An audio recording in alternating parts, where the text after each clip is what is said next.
বন্ধুরা, সূর্য যখন পশ্চিম আকাশে রক্তিম আভা ধারণ করে অস্ত যাবে সেই মুহূর্তে আমরা চলে আসলাম ঝালকাঠি বাউকাঠির ভাইরাল রোডে।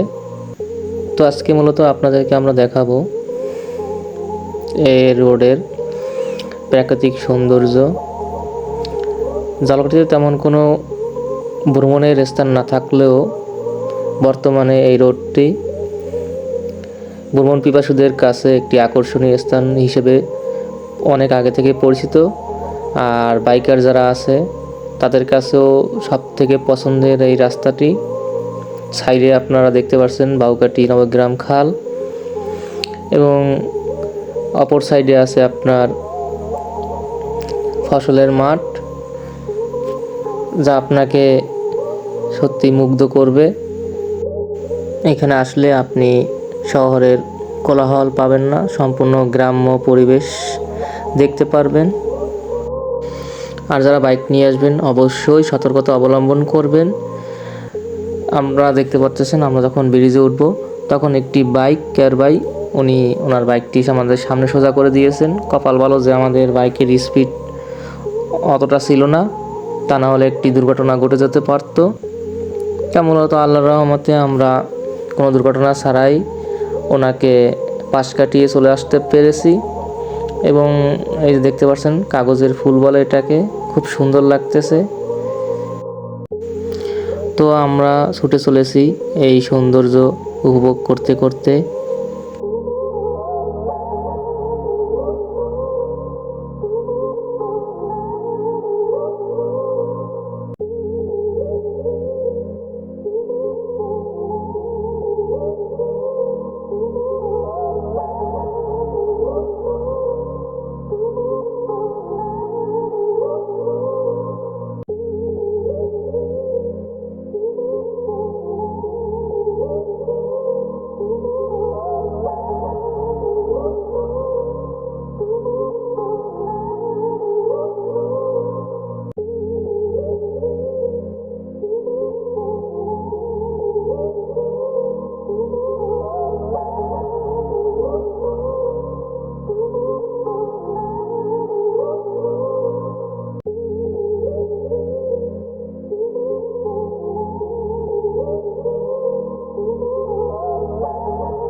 সাইডে খাল ও গাছপালায় সবুজের সমারোহ। এর বুক চিরে এগোতে এগোতে আমরা চলে এসেছি এই রাস্তার সবচেয়ে আকর্ষণীয় স্থান, যেখানে মূলত সবাই এসে আড্ডা দিতে পছন্দ করে। এই যে দেখতে পারতেছেন, এইখান থেকে মূলত আপনারা লোকের সমারোহ দেখতে পারবেন, কারণ এখানে মূলত সকলে এসে সমবেত হয়। একটি ব্রিজ আছে এবং ব্রিজ ওপারে একটি তাল গাছ আছে। এখান থেকেই মূলত বিভিন্ন অকেশনে মেলা, মানুষের সমারোহ সব কিছু এখানেই ঘটে থাকে। তাই এখানে এটাকে বলা যায় মূলত একটি হটস্পট এই রাস্তার সব থেকে। বাকি রাস্তায় তেমন একটা না থাকলেও এখানে মূলত মানুষের অনেক সমাগম ঘটে। এখানে এসেই সবাই আর কি রেস্ট করতে পছন্দ করেন। তো আমরা এখান থেকে ক্রস করে আরও সামনে কিছুটা এগিয়ে যাচ্ছি আপনাদেরকে দেখানোর জন্য। এক কথা যদি বলতে হয়, আমার এই রাস্তা আসার পরে মনটা অনেকটা ভালো হয়ে গিয়েছে।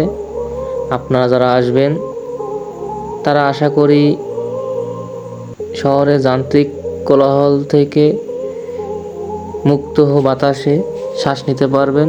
চারিদিকে কোনো শব্দ নেই, পাখির কিচিরমিচির আওয়াজ আছে এবং একটি গ্রাম্য আবহ সবসময় বিরাজ করে থাকে। শীতকালে তো মূলত এই রাস্তাটা আরও কুয়াশাচ্ছন্ন থাকে, তখন দেখতে আরও সুন্দর লাগে। তো আপনারা যারা এই রাস্তায় আসতে চান অবশ্যই আমার সাথে যোগাযোগ করবেন। আমার ভিডিও ডেসক্রিপশনে এবং আমার ভিডিওর উপরে নাম্বার দেওয়া আছে, এবং কমেন্ট করে আপনারা জানতে পারবেন এর লোকেশন।